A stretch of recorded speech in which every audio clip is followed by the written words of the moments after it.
গাজার আকাশ আজও ছেয়ে আছে ধোঁয়া আর আগুনে। জমিন ভিজে কাদা হাজারো ফিলিস্তিনের রক্তে। গুনে গুনে ৬০০ দিন পার হয়েছে ইসরায়েলি বর্বরতার। থামেনি রক্তপাত, কমেনি কান্না।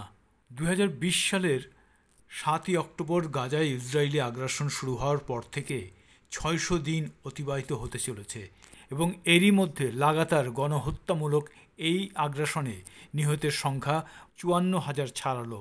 আহতের সংখ্যা বেড়ে দাঁড়িয়েছে ১,২৩,১২৯ জনে। গাজার স্বাস্থ্য মন্ত্রণালয়ের এক বিবৃতিতে বলা হয়েছে, অনেক মানুষ এখনও ধ্বংসস্তূপের নিচে বা রাস্তায় পড়ে আছে, কিন্তু উদ্ধারকর্মীরা সেখানে পৌঁছতে পারছে না। ফলে বাস্তব চিত্র আরও ভয়াবহ হতে পারে। তাছাড়া ৬০০ দিনের এই যুদ্ধ গাজায় ভয়াবহ যে মানবিক বিপর্যয় তৈরি করেছে, তাতে আন্তর্জাতিক হস্তক্ষেপ ছাড়া এই সংকটের অবসান সম্ভব নয় বলেই মনে করছেন বিশেষজ্ঞরা।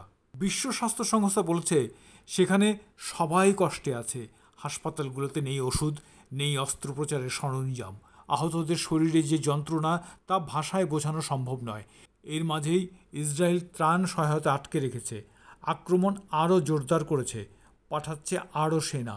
গত ১৮ই মার্চ থেকে ইসরায়েল ফের নতুন করে গাজায় আক্রমণ শুরু করে।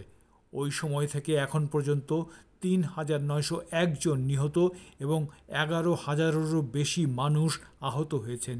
এই হামলা জানুয়ারিতে ঘোষিত যুদ্ধবিরতি ও বন্দি বিনিময় চুক্তি লঙ্ঘন করে চালানো হয়। এখনও যুদ্ধবিরতির আলোচনা নিয়ে রয়েছে বিভ্রান্তি ও হতাশা। রক্ত, ধ্বংস, মৃত্যু দেখতে দেখতে পাথর বনে যাওয়া গাজার মানুষ আর আশায় বুক বাঁধে না, হারিয়ে ফেলেছে স্বপ্ন দেখার সাহসটুকুও। এরই মধ্যে আন্তর্জাতিক মহলে ইসরায়েলের বিরুদ্ধে যুদ্ধাপরাধ ও মানবতা বিরোধী অপরাধের অভিযোগ উঠেছে। ২০২৩ সালের নভেম্বরে আন্তর্জাতিক অপরাধ আদালত ইসরায়েলি প্রধানমন্ত্রী বেঞ্জামিন নেতানিয়াহু এবং তৎকালীন প্রতিরক্ষা মন্ত্রী ইয়োভ গ্যালান্টের বিরুদ্ধে গ্রেপ্তারি পরোয়ানা জারি করে। এছাড়া আন্তর্জাতিক বিচার আদালত ইসরায়েলের বিরুদ্ধে গণহত্যার অভিযোগ সংক্রান্ত মামলা চলছে, যা দক্ষিণ আফ্রিকার দাখিল করা একটি অভিযোগের ভিত্তিতে গ্রহণ করেছে আদালত।